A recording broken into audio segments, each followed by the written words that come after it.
So hi guys, మనమైతే ఇప్పుడు విజయవాడ నుంచి బయలుదేరుతున్నాము. ఇక నేను ఏంటంటే క్యాపిటల్ వ్యూ అని చెప్పి ఒక హోటల్లో స్టే చేశాను నైట్. ఫుల్గా ఏంటంటే మనకి సెల్లార్ పార్కింగ్ కూడా ఉంది. అండ్ కనిపిస్తున్న రోడ్డు హైవే అనమాట. మనం రైట్ సైడ్ వెళ్తే చెన్నైకి, లెఫ్ట్ సైడ్ వెళ్తే విజయవాడ సిటీలోకి వెళ్తాము. ఇది ఏంటంటే తాడేపల్లి ఊరిలో ఉందన్నమాట ఇది. సో ఇంకా మనం స్టార్ట్ అవుదాం గైస్. ఇలా రైట్ సైడ్ వెళ్ళి ఈ ఫ్లైఓవర్ కింద నుంచి వెళ్ళి రైట్ సైడ్ వెళ్ళిపోతే మనకి టువర్డ్స్ చెన్నై అనమాట.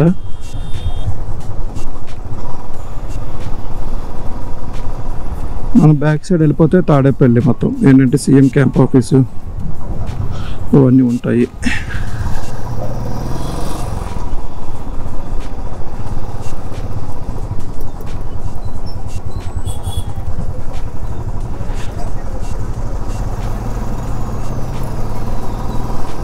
So guys, welcome to my channel. This is Subramanyam from Vijayawada. Early morning అయితే స్టార్ట్ అయ్యాము. ఈరోజు అయితే బెంగళూరుకి ఎట్టి పరిస్థితులు అయినా సరే ఈరోజు ఇంటికి అయితే రీచ్ అవ్వాలి. చూద్దాం ఎంత టైం పడుతుందో ఏంటనేది. ఇక్కడ నుంచి కరెక్ట్గా అయితే 12 గంటలు. కాకపోతే మధ్యలో బ్రేక్స్ ఉంటాయి కాబట్టి ఇప్పుడు బ్రేక్ఫాస్ట్కి బ్రేకు, తర్వాత లంచ్కి బ్రేకు. సో ఇవన్నీ కన్సిడర్ చేసుకుంటే ఎంత లేదన్నా ఒక 14 గంటలు అయితే టైం పడుతుంది.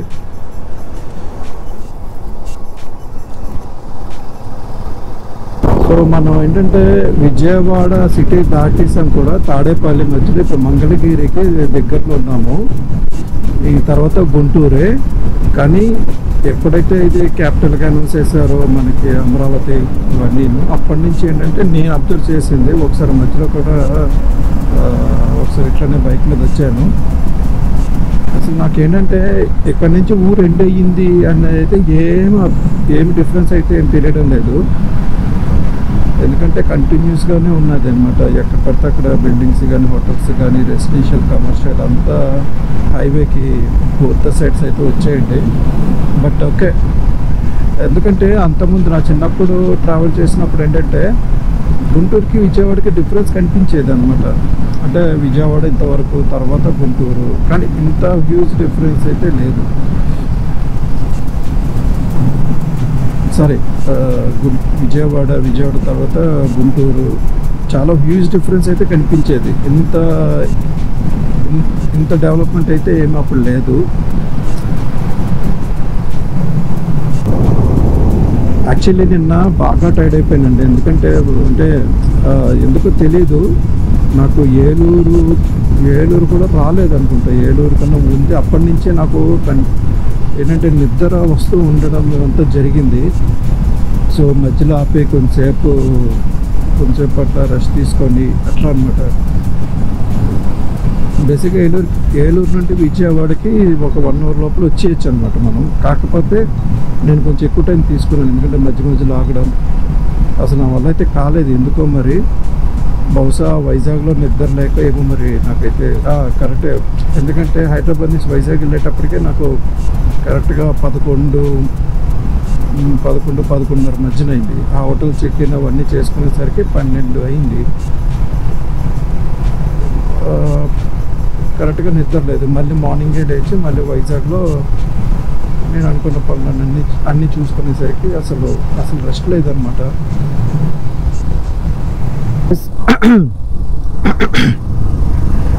సో గైస్, మనమైతే ఒంగోలుకి దగ్గరలో ఉన్నాము. బ్రిడ్జి అంటే ఒంగోలుకి నుంచి ఒక 36 కిలోమీటర్స్ అనమాట. ఈ బ్రిడ్జి ఫ్లైఓవర్ ఉంది కదా, ఇక్కడ రైట్కి వెళ్ళిపోతే మనకి అద్దంకి వస్తుంది. సో ఏంటంటే ఇంకా ఎక్కడైనా ఆగి బ్రేక్ఫాస్ట్ చేయాలైతే అనుకుంటున్నాను. ఇప్పుడైతే టైం 8 అయ్యింది. ఇక్కడైతే బ్రేక్ఫాస్ట్ చేసాను. లీలాశంకర్ ఫుడ్ కోర్ట్ అంటే బాగుంది. 2 ఇడ్లీ, 1 దోశ, 1 టీ. ఎంత అనుకున్నారు? 40 రూపీస్. ఎక్కడంటే కరెక్ట్గా మనకి అద్దంకి నుంచి క్రాస్ అవుతాము ఒంగోలు హైవేకి. పక్కనే రైట్ సైడ్ అనమాట.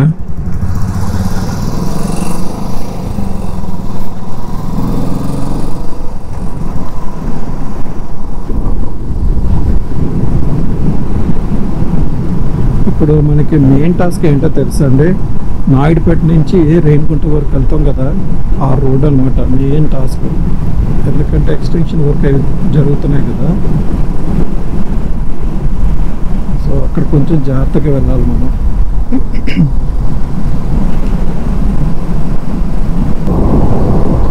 బహుశా ఈ రోడ్డే అనుకుంటే ఇక్కడే ఈ ఏరియాలోనే లేకపోతే ముందునో తెలియదు, కానీ అసలు డివైడర్ అనేది అయితే ఉండదు. ఎందుకంటే ఎమర్జెన్సీ ఫ్లైట్ ల్యాండింగ్ కోసం చెప్పి ఇట్లాగా పెట్టారనమాట ఇక్కడ.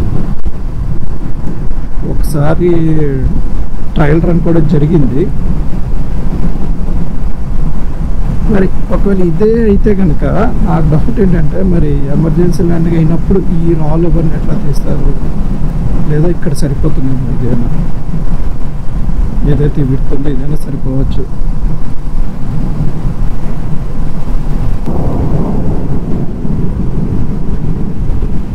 ఈ యాక్చువల్లీ రైట్ నేను మొత్తం చూసుకుంటే బెంగళూరు నుంచి హైదరాబాద్ వచ్చానంటే కర్ణాటక, ఆంధ్ర, మళ్ళీ తెలంగాణ. ఆంధ్రలో ఏంటంటే రాయలసీమ ప్రాంతం, అనంతపురం, కర్నూలు కవర్ చేసినట్టుంది. అంటే మొత్తం జిల్లా కాకపోయినా జిల్లాలో కొంత పాటు. అటు చూసుకుంటే హైదరాబాద్ నుంచి విశాఖపట్నం, తెలంగాణలో కొంతపాటు అంటే ఖమ్మం జిల్లా వరకు. తర్వాత ఇకపోతే ఆంధ్రలోకి ఎంటర్ అయ్యాను. ఆంధ్రలో ఇంకా విజయవాడ, తర్వాత ఇంకా ఇవన్నీ మనకి రాజమండ్రి, అన్నవరము, ఇలా విశాఖపట్నం. అంటే ఇంచుమించుగా విశాఖపట్నం అంటే నేను ఏంటంటే కంబైన్డ్గా ఉండేటప్పుడు జిల్లాల పేర్లు విశాఖపట్నము, తూర్పుగోదావరి, పశ్చిమ గోదావరి, కృష్ణా కవర్ చేసినట్టు. ఇప్పుడు ఇది మళ్ళీ విశాఖపట్నం నుంచి బెంగళూరుకి ఇంకా చెప్పగల కోస్టల్ అనమాట. విశాఖపట్నం, తూర్పుగోదావరి, వెస్ట్ గోదావరి, కృష్ణా, గుంటూరు, ప్రకాశం, నెల్లూరు, చిత్తూరు. అంటే ఈ రైడ్లో నేను కవర్ చేయలేనిది ఏంటంటే కేవలం కడప జిల్లా, శ్రీకాకుళం, విజయనగరం, అంతే కదా. ఎందుకంటే రాయలసీమలో అంటే మన బేసిక్ ఏంటంటే ఇంతకుముందు ఆంధ్రప్రదేశ్ ఉన్నప్పుడు, లేదా ఆంధ్రప్రదేశ్ కంబైన్డ్ ఆంధ్రప్రదేశ్ విడిపోయిన తర్వాత కోస్తా ఆంధ్రాలో 9 జిల్లాలు, రాయలసీమలో 4 జిల్లాలు ఉంటాయి, అంతే కదా. సో నేనేం కవర్ చేసిన అనంతపురం జిల్లా, కర్నూలు జిల్లా, ఇప్పుడేమో వెళ్ళిపోతుంది చిత్తూరు జిల్లా కవర్ చేస్తాను. ఇకపోతే అంటే 3 జిల్లాలు. ఇప్పుడు ఇంకోతే ఇంకా ఈ కోస్టల్ చూసుకోండి, నెల్లూరు, ప్రకాశం, అంటే ఒంగోలు అంటే ప్రకాశం జిల్లా కదా, Prakasam, Guntur, Krishna, west Godavari, east Godavari and Visakhapatnam. ఇంకేమున్నాయి, 2 ఉన్నాయి, విజయనగరం, శ్రీకాకుళం. అంటే మొత్తం 3 జిల్లాలే మిస్ చేశాను ఈ రైడ్లో. సో ఆల్మోస్ట్ ఆంధ్ర రైడ్ అయిపోయినట్టే. అంటే లోపలికి వెళ్ళలేదు, మెయిన్ హైవేలో తిరిగినట్టు అనమాట, అంతే.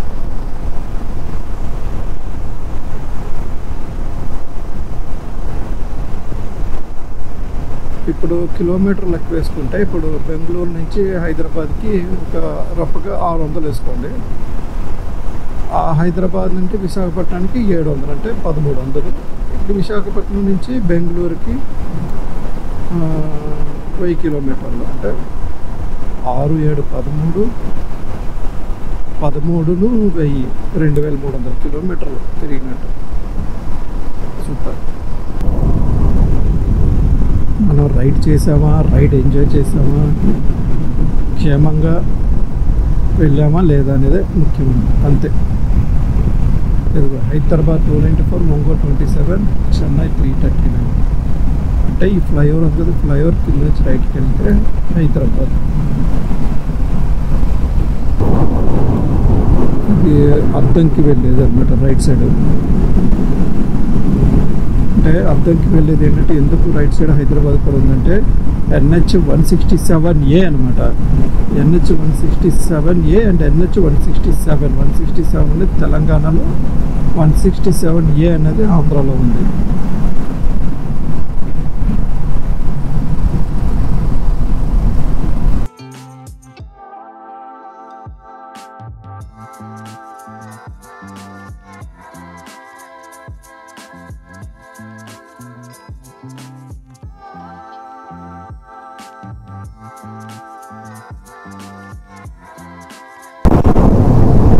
మనమైతే గైస్ ఆల్రెడీ ఒంగోలు కావలి దాటుకొని ఇప్పుడే నెల్లూరు సిటీలోకి అయితే ఎంటర్ అయిపోయాము.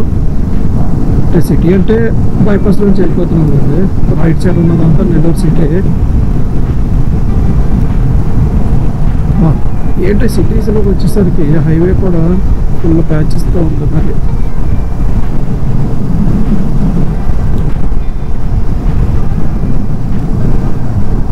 ఇక రైట్ సైడ్ చూసుకుంటే మొత్తం ఇల్లులు ఉన్నాయన్నమాట. అదే గవర్నమెంట్ కట్టించిన ఇల్లులు అనుకుంటా.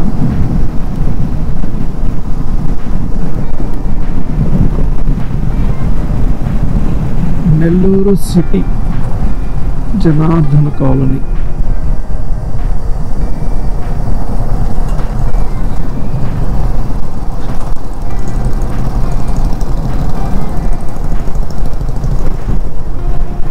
Nellore city Penna river. ఇక్కడ మనకి డ్యామ్ కూడా కనిపిస్తుంది రైట్ సైడ్.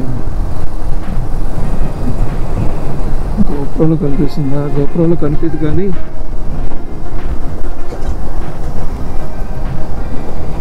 అక్కడ చూసుకుంటే డ్యామ్ కూడా ఉంది.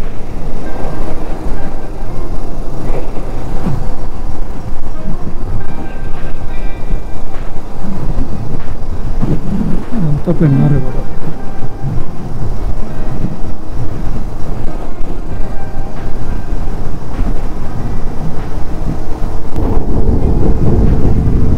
సో మనం ఈ రైడ్లో మొత్తానికి 3 పెద్ద రివర్లు అయితే మనం క్రాస్ అయ్యాం. గోదావరి, కృష్ణ, పెన్నా.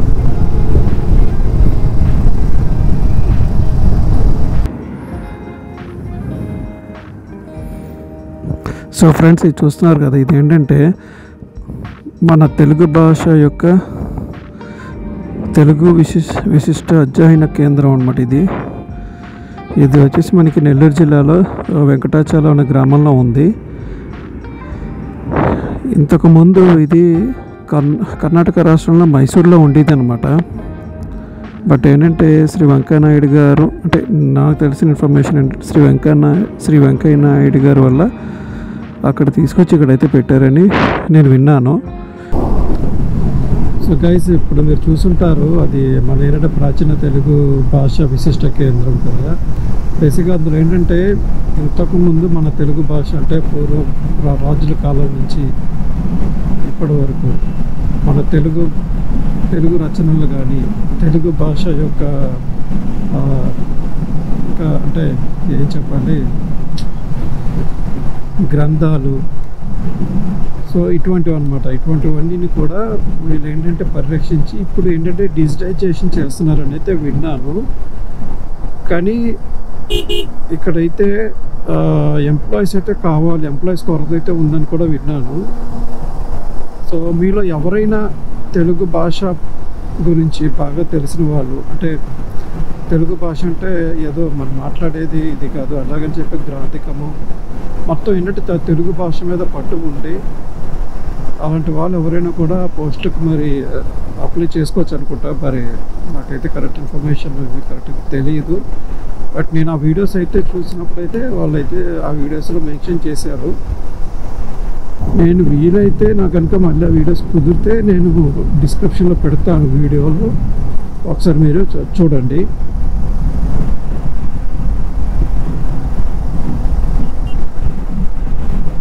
కానీ మొన్నటి వరకు అంటే మైసూర్ మొన్నటంటే ఈ మధ్య కాదు, కొన్ని సంవత్సరాల కిందటి వరకు కర్ణాటక రాష్ట్రంలో మైసూర్లో ఉండేది. సో అంటే బేసిక్గా ఇప్పుడు అంటే ఏ రాష్ట్రానికి ఏ భాష యొక్క రాష్ట్రంలో ఆ భాష యొక్క కేంద్రం ఆ రాష్ట్రంలో ఉంటుందన్నమాట. ఇప్పుడు కర్ణాటకలో చూసుకుంటే కన్నడ భాష యొక్క కేంద్రం కూడా బెంగళూరులో ఉంది. అట్లనే తమిళనాడు తమిళ భాష యొక్క గురించి కూడా తమిళనాడులోనే పెట్టారు. తెలుగు మటుకు మొన్నటి వరకు కర్ణాటకలో పెట్టి ఈ మధ్యనే వెంకయ్యనాయుడు గారు ఉపరాష్ట్రపతిగా ఉండే సమయంలోనే ఆయన ఇక్కడ తీసుకొచ్చి ఇక్కడ మార్చారని విన్నాను అనమాట.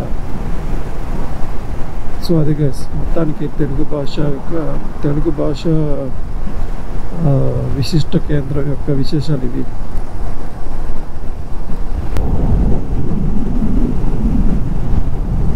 సో గైస్, ఇక్కడ చూడండి వెనకదలో బస్సు వస్తుంది, వస్తుందా రావడం లేదా? ఓకే, దాని నుంచి ఆ బస్సు వాడు అయితే మటుకు ఇష్టసారంగా వెళ్తున్నాడు. సరే ఓకేలే, వాడు వెళ్ళకపోతే మనకి ఎందుకు, కానీ మనమైతే గూడూరు వరకు అయితే వచ్చాము. సో ఇక్కడ నుంచి ఇంకా మన ప్రయాణం మోస్ట్లీ 6.5 hours. నేనైతే నాయుడుపేట కాళహస్తి అదే రూట్లో వెళ్తాను. ఏముంది, రోడ్ కన్స్ట్రక్షన్ అవుతుంది, కొంచెం జాగ్రత్తగా వెళ్తాను అంతే. కానీ ఎండ అయితే మటుకు పెంచిపడుతుంది. పర్వాలేదులే, అంటే మరి ఎండాకాలంలో ఉన్నట్టుగా లేదు, మరి ఎండాకాలంలో ఉన్నట్టుగా అయితే లేదు ఎండ. బట్ అయినా ఓకే, మేనేజ్ చేయొచ్చు.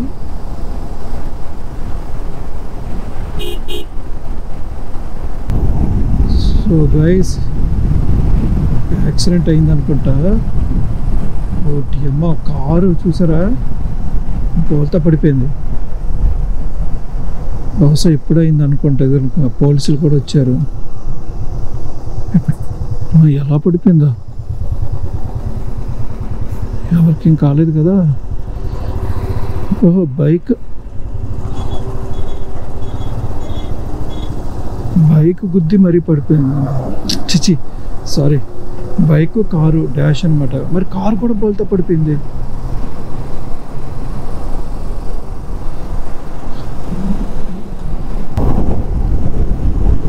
రైస్ అక్కడ యాక్సిడెంట్ ఎలా అయిందో తెలియదు, కానీ బైక్ కూడా పడింది, మొత్తం ఫుల్ ఈ పార్ట్ మొత్తం పోయింది బైక్ది. కార్ అయితే మటుకు ఉల్టా అయిపోయింది మొత్తము. అసలు ఎలా జరిగిందేమో తెలీదు. గాడ్ గ్రేస్, అందరూ సేఫ్గా అయితే ఉండాలి, చాలా జాగ్రత్తగా ఉండాలండి. మరి ఎట్లా జరిగిందో, మరి కారు మరి స్పీడ్గా వచ్చిందో, బైక్ వాడు స్పీడ్గా వచ్చాడో, మరి అంత చాలా ఇంపాక్ట్ అయితే అయింది మరి. ఎందుకంటే బైక్ ముందుపాటు పోయింది, ఓకే, కారు బోల్తా పడింది. అంత ఇంపాక్ట్ లేకపోతే ఆ రెండు అలా జరగవు కదా. సో చాలా జాగ్రత్తగా వెళ్ళాలి మనం అందరం కూడా. ఎందుకంటే మనందరం కూడా చాలా జాగ్రత్తగా అయితే వెళ్ళాలి రోడ్డు మీద వెళ్ళేటప్పుడు. కానీ అంటే ప్రతి విషయంలో కూడా జాగ్రత్తలు తీసుకుంటే మంచిది. ఎందుకంటే ఉన్నది ఒకటే లైఫ్, ఓకే, ఉన్నది ఒకటే లైఫ్. సో ఆ లైఫ్లో ఎప్పటి వరకు మనం ఉంటామో తెలీదు. సో అందుకని ప్రతి మూమెంట్ని మనం ఆస్వాదించాలి, ప్రతి మూమెంట్ కూడా జాగ్రత్తగా ఉండాలి. జాగ్రత్తగా ఉంటేనే మనం ప్రతి మూమెంట్ని కూడా ఆస్వాదిస్తాము మంచిగాను.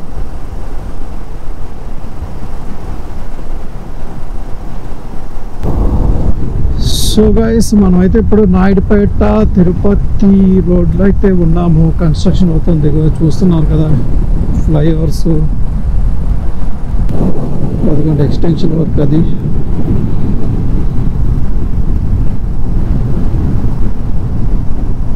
కొన్ని చోట్ల అయితే కొత్తగా వేసిన రోడ్ అయితే మటుకు వదిలేరు. అది జస్ట్ ఏంటంటే ఒక 1/2 కిలోమీటర్ లేదా అంతా 1 కిలోమీటర్ లోపలే ఉంటుంది అనమాట. అది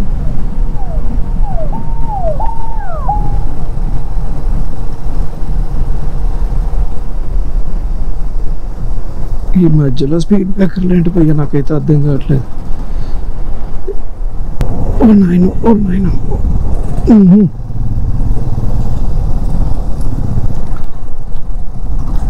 పైనుండి ఎండ, కిందన వేడి, రోడ్డు చూస్తే ఇలా ఉంది, నా పరిస్థితి ఏమో అలా ఉంది. మళ్ళీ స్పీడ్ బ్రేకర్.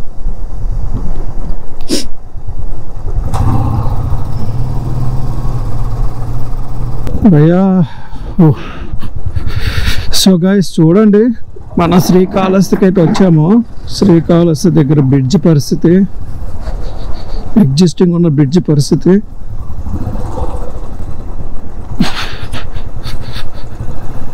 అస్సలు రోడే లేదు.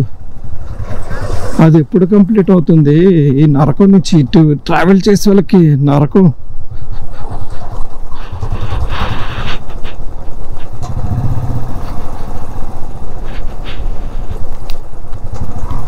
అబ్బో,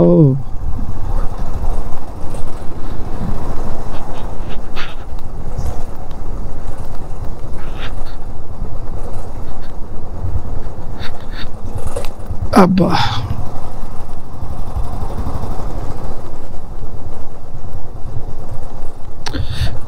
ఫోర్ వీలర్స్కి కొంచెం పర్వాలేదు, కానీ టూ వీలర్స్కి వచ్చిన వాళ్ళకైతే చాలా కష్టం ఈ రోడ్డు మీద. చూస్తున్నారు అసలు ఇదిగో.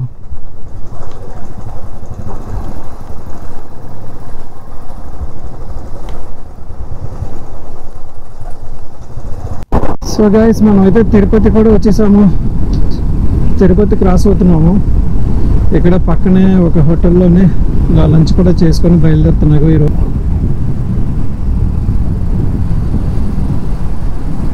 సో నేను అనుకుంటుంది ఏంటంటే కొంచెం కర్ణాటకకి రీచ్ అవుతుకొద్ది వర్షం అయితే పడుతుంది అయితే అనుకుంటున్నా. చూడాలి, వర్షం పడితే మళ్ళీ ఇవన్నీ సర్దుకోవాలా. బెంగళూరుకి వెళ్ళేసరికి అయితే వర్షం పడుతుంది, అది ఖచ్చితం. అది బెంగళూరులో రోజు ఈవినింగ్ వర్షాలు అయితే పడతాయి.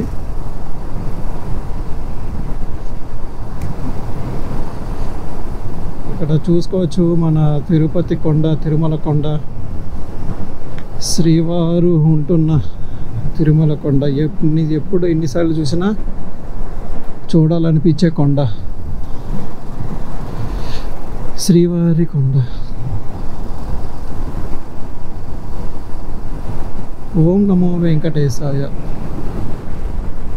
సో ఫ్రెండ్స్, మనమైతే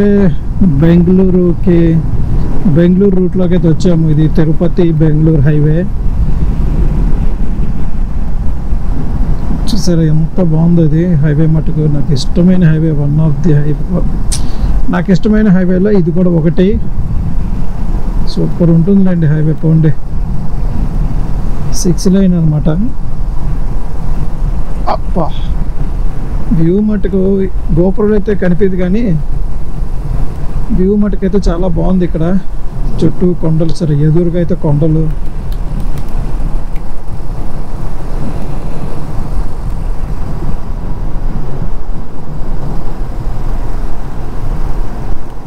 అసలు ఈ రూట్లో ఎన్నిసార్లు వచ్చానో నాకు గుర్తులేదు. చాలాసార్లు వచ్చాను ఈ రూట్లో. అదేంటో కాకపోతే బోర్ కొట్టదు ఎన్నిసార్లు వచ్చినా ఈ రూట్లో.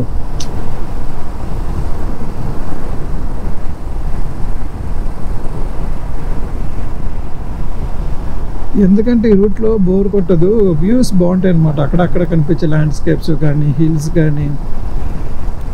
సో ఇలా చూసుకుంటూ వెళ్తే కొంచెం ఆ వ్యూస్ని ఆస్వాదించుకుంటూ వెళ్తే మటుకు అసలు ఏం బోర్ కొట్టదు. ఈ 6 లైన్ హైవే కరెక్ట్గా తిరుపతి, అదే తిరుపతి నుండి మనకి చిత్తూరు వరకు ఉంటుంది. మళ్ళీ చిత్తూరు నుంచి వేరే హైవే అనమాట. అది just 4 line highway.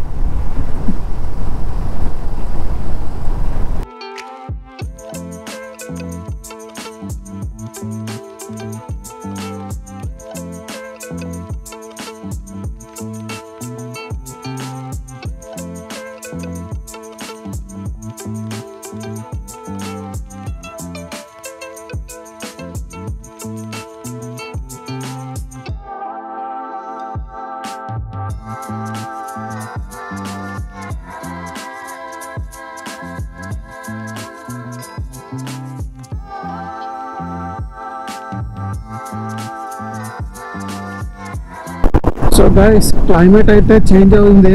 Full clouds. బెంగళూరులో అయితే ఫుల్ వర్షం పడుతుందంట. అంటే మరి బెంగళూరు మొత్తం అయితే నాకు తెలియదు, కానీ మా ఇంటి దగ్గర అయితే మట్టుకు చెత్త పడుతుందంట వర్షం అయితే. ఇన్ఫర్మేషన్ అయితే వచ్చింది. ఇక్కడ కూడా క్లైమేట్ మారింది. ఇంకా మనం ఆంధ్ర బార్డర్లోనే ఉన్నాము, సారీ ఆంధ్రాలోనే ఉన్నాను. మోస్ట్లీ ఇంకొక 15 to 20 minutes లేదా 15 to 20 minutesలో నేను ఆంధ్ర కూడా దాటేస్తా. ఇంకా కర్ణాటకలోకి ఎంటర్ అయిన తర్వాత మేబీ కొల్లారు నుంచి మటుకు ఇంకా క్లౌడ్స్ కనిపిస్తాయి మనకి ఫుల్గా.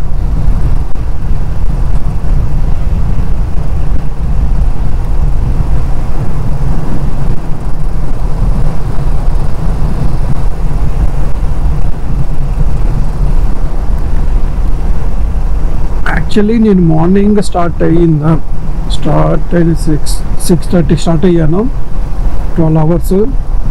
సో 6:30కి రీచ్ అవ్వాలి. కానీ మనమైతే రెస్ట్ తీసుకుంటాం కదా, అంటే మేము కొన్ని బ్రేక్స్ తీసుకుంటాం కదా, లంచ్ బ్రేక్ అని, టీ బ్రేక్ అని ఇలా. సో వాటి వల్ల 8:30 ఆర్ 8 to 8:30 అవుతుంది వెళ్ళేసరికి, ఇంటికి అయితే రీచ్ అయ్యేసరికి. సో చూద్దాం, ఇంకా వర్షం కూడా పడితే మరి ట్రాఫిక్ కూడా ఉంటుంది కదా, పైగా ఈరోజు వీక్ డే. సో ఆ ట్రాఫిక్లో మరి ఎంత టైం పడుతుందో ఏమో. అందులోని వర్షం పడితే ఒకలా ఉంటుంది, వర్షం పడకపోతే ఇంకోలా ఉంటుంది ట్రాఫిక్ కూడా.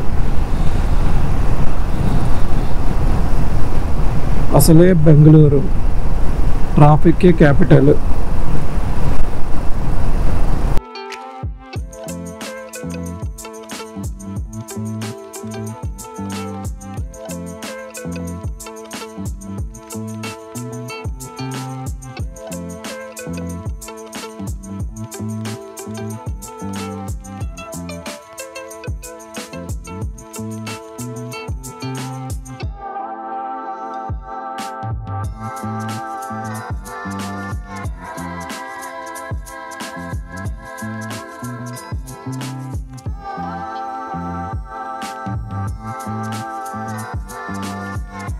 చూడండి, సూపర్ సన్సెట్ వ్యూ మటుకు. ఇందాక మంచి వ్యూ అయితే మిస్ అయ్యాను, వర్షం పడుతుందేమో అని, కానీ కెమెరా లోపల పెట్టేసా, మళ్ళీ తీసాను. బట్ సూపర్ ఉంది.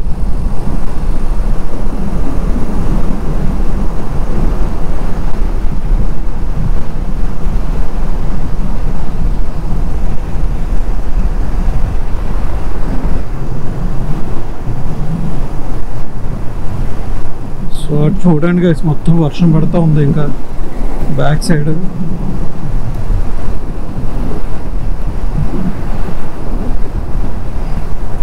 ఎప్పుడు బెంగళూరు వెళ్ళినా వర్షంలోనే వెళ్తా, వర్షంలోనే ఇరుక్కుంటా ఎప్పుడు వెళ్ళినా కూడా, irrespective of any season. Evening time అయితే చాలు. అంటే అది కూడా ఆంధ్ర నుండి వెళ్ళేటప్పుడే. అదేమిటో కర్ణాటకలో చాలా ట్రిప్పులు వెళ్ళాను, రిటర్న్ వచ్చినప్పుడు ఎప్పుడు వర్షం పడలేదు. తమిళనాడులో కొన్ని ప్లేసెస్కి వెళ్ళాను, రిటర్న్ వచ్చినప్పుడు బెంగళూరులో వర్షం పడలేదు. ఇప్పుడు ఆంధ్ర నుంచి ఎన్నిసార్లు వెళ్తున్నా కూడా ప్రతిసారి వర్షం పడుతూనే ఉంటుంది. అలా రాసి పెట్టింది మనకే. సో మా వీడియోస్ నచ్చితే షేర్ చేయండి, మోటో వ్లాగ్స్ ఇష్టం ఉన్న వాళ్ళకి అయితే షేర్ చేయండి. సో లైక్ కొట్టండి, ఎంకరేజ్ చేయండి గైస్. ఇంకా ముందు కర్ణాటక అండ్ తమిళనాడులో కూడా చాలా ప్లేసులకి అయితే వెళ్ళి ఎక్స్ప్లోర్ చేసుకుందాం. ఓకే, సో వర్షం తగ్గాక మళ్ళీ ఒకవేళ అప్పుడు కలుస్తాను గైస్.